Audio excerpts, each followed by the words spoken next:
ನಿಮಗೆಲ್ಲರಿಗೂ variety cooking ಫ್ಲೇವರ್ಸ್ಗೆ ಪ್ರೀತಿಯ ಸ್ವಾಗತ. ನಾನಿವತ್ತು ಕಡಲೆಪುರಿಯಿಂದ ಚಿಕ್ಕಿ ಮಾಡ್ತಾ ಇದ್ದೇನೆ. ಅದನ್ನು ಲಾಡು ಸಹ ಮಾಡ್ಬೋದು ಅಥವಾ ಚಿಕ್ಕಿ ಸಹ ಮಾಡ್ಬೋದು. ನಾನು ಚಿಕ್ಕಿ ಮಾಡ್ತಾ ಇದ್ದೇನೆ, ತುಂಬ ಚೆನ್ನಾಗಿರ್ತದೆ. ನಾನು 4 ಲೋಟದಷ್ಟು ಕಡಲೆಪುರಿ ತಗೊಂಡಿದ್ದೇನೆ.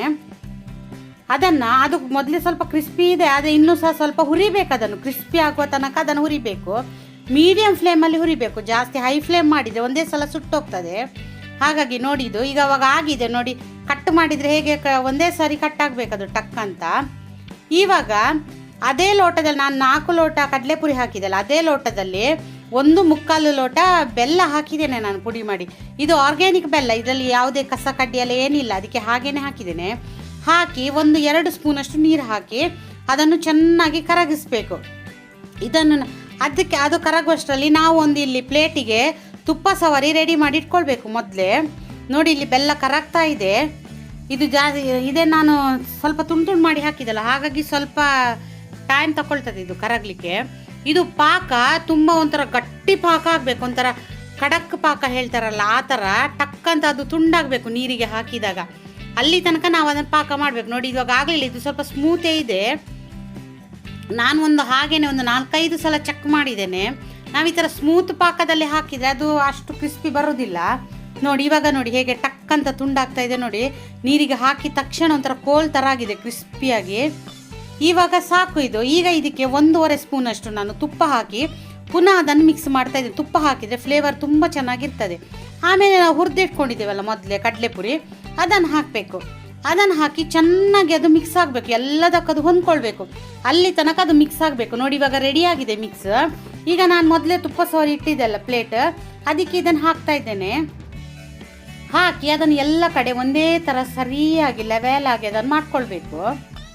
ನೋಡಿ, ನಾನಿಲ್ಲಿ ಮಾಡ್ತಾ ಇದ್ದೇನೆ. ಸ್ವಲ್ಪ ಇವಾಗ ಬಿಸಿ ಇದೆ, ಬಿಸಿ ಇದ್ದಾಗಲೇ ಅದು ಮಾಡಬೇಕು. ತಣ್ಣಗಾದ್ಮೇಲೆ ಅದು ಪುನಃ ಗಟ್ಟಿ ಆಗ್ತದೆ. ಆಮೇಲೆ ನಾನು ಲಟ್ಟಣಿಗೆ ತಗೊಂಡು ಅದಕ್ಕೆ ಸ್ವಲ್ಪ ತುಪ್ಪ ಸವರಿ ಅದರಲ್ಲಿ ಅದನ್ನು ಒಂದೇ ಸರಿ ಲೆವೆಲ್ ಮಾಡ್ತಾ ಇದ್ದೇನೆ. ನೋಡಿ, ಸಮತಟ್ಟು ಮಾಡ್ತಾ ಇದ್ದೇನೆ.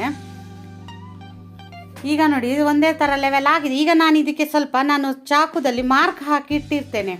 ನಮಗೆ ಆವಾಗ ಕಟ್ ಮಾಡಲಿಕ್ಕೆ ಈಸಿ ಆಗ್ತದೆ. ಮತ್ತು ನಾವು ಅದು ತುಂಬ ತಣ್ಣಗಾದ್ಮೇಲೆ ಕಟ್ ಮಾಡಿದರೆ ಕಟ್ ಮಾಡಲಿಕ್ಕೆ ಆಗೋದಿಲ್ಲ, ಅದು ಗಟ್ಟಿಯಾಗಿರ್ತದೆ. ಹಾಗಾಗಿ ಈಗಲೇ ಅದಕ್ಕೆ ನಾವು ಮಾರ್ಕ್ ಮಾಡ್ಕೊಳ್ಬೇಕು. ಹೀಗೆ ನಾವು ಯಾವ ಸ್ಕ್ವೇರ್ ಶೇಪ್ ಬೇಕೋ ಅಥವಾ ರೆಕ್ಟ್ಯಾಂಗಲ್, ಯಾವ ಶೇಪಲ್ಲಿ, ಡೈಮಂಡ್ ಶೇಪು, ಯಾವ ಶೇಪ್ ಬೇಕಾದರೂ ನಾವು ಮಾಡ್ಬೋದು. ನಾನಿಲ್ಲಿ ಸ್ಕ್ವೇರಲ್ಲಿ ಮಾಡ್ತಾ ಇದ್ದೇನೆ. ನಾನು ಮೇಲ್ಮೇಲೆ ಅದಕ್ಕೆ ಮಾರ್ಕ್ ಹಾಕ್ತಾ ಇದ್ದೇನೆ. ನೋಡಿ, ಇವಾಗ ಮಾರ್ಕ್ ಮಾಡಿ ಆಯಿತು. ಮಾಡಿ ಒಂದು ಅರ್ಧ ಗಂಟೆ ಸೈಡಲ್ಲಿ ಇಡಬೇಕು. ಅದು ತಣ್ಣಗಾಗಬೇಕು. ಅದು ತಣ್ಣಗಾದ್ಮೇಲೆ ತುಂಬ ಚೆನ್ನಾಗಿರ್ತದೆ. ಮುಂಚೆಲ್ಲ ಇದು ಅಂಗಡಿಯಲ್ಲೆಲ್ಲ ಸಿಗ್ತಾ ಇತ್ತು. ನೋಡಿ, ಇವಾಗ ಹೇಗೆ ಗಟ್ಟಿಯಾಗಿದೆ ನೋಡಿ, ಎಷ್ಟು ಕ್ರಿಸ್ಪಿಯಾಗಿ ಬಂದಿದೆ ನೋಡಿ. ನೋಡ್ತಾ ಇದ್ದೀರಲ್ಲ, ಎಷ್ಟು ತುಂಬ ಚೆನ್ನಾಗಿ ಬಂದಿದೆ ನೋಡಿ. ನೋಡುವಾಗಲೇ ಒಂಥರ ಬಾಯಲ್ಲಿ ನೀರು ಬರ್ತದೆ, ಅಷ್ಟು ಚೆನ್ನಾಗಿ ಬಂದಿದೆ. ಮತ್ತು ಟೇಸ್ಟ್ ಸಹ ಅಷ್ಟೇ ಚೆನ್ನಾಗಿತ್ತು. ನೀವು ಸಹ ಮಾಡಿ ಆಮೇಲೆ ಹೇಳಿ ನನಗೆ ಕಮೆಂಟ್ ಬಾಕ್ಸಲ್ಲಿ ಹೇಗಾಗಿದೆ ಅಂತ. ನೋಡ್ತಾ ಇದ್ದೀರಲ್ಲ ಎಷ್ಟು ಚೆನ್ನಾಗಿ ನಾನು ಸರ್ವ್ ಮಾಡ್ತಾ ಇದ್ದೇನಲ್ಲ, ನೋಡಿ ಎಷ್ಟು ಚೆನ್ನಾಗಿ ಬಂದಿದೆ ನೋಡಿ, ತುಂಬ ಚೆನ್ನಾಗಿ ಬಂದಿದೆ. ನಾನು ಮತ್ತೆ ಇಲ್ಲಿ ನಿಮಗೆ ಮುರ್ದು ಅದನ್ನು ಕಟ್ ಮಾಡಿ ತೋರಿಸ್ತೇನೆ. ನೋಡಿ ಹೇಗೆ ಕಟ್ ಆಗ್ತಾ ಇದೆ ಅಂತ. ತುಂಬ ಈಸಿಯಾಗಿ ಕಟ್ ಆಗ್ತದೆ, ಬಾಯಿಗಿಟ್ಟ ತಕ್ಷಣ ಅದು ಕರಗ್ತದೆ. ಒಂಥರ ಕ್ರಂಚಿನೆಸ್ಸು ತುಂಬ ಇದೆ ಇದರಲ್ಲಿ, ತುಂಬ ಚೆನ್ನಾಗಿದೆ. ನೀವು ಸಹ ಮಾಡಿ ಆಮೇಲೆ ಹೇಳಿ ನನಗೆ ಹೇಗಾಗಿದೆ ಅಂತ. ಹಾಗೆ ಚಾನಲನ್ನು ಸಬ್ಸ್ಕ್ರೈಬ್ ಮಾಡ್ಕೊಳ್ಳಿ. ಇಲ್ಲಿ ತನಕ ವಿಡಿಯೋ ನೋಡಿದ ನಿಮಗೆಲ್ಲರಿಗೂ ಧನ್ಯವಾದಗಳು. Thank you.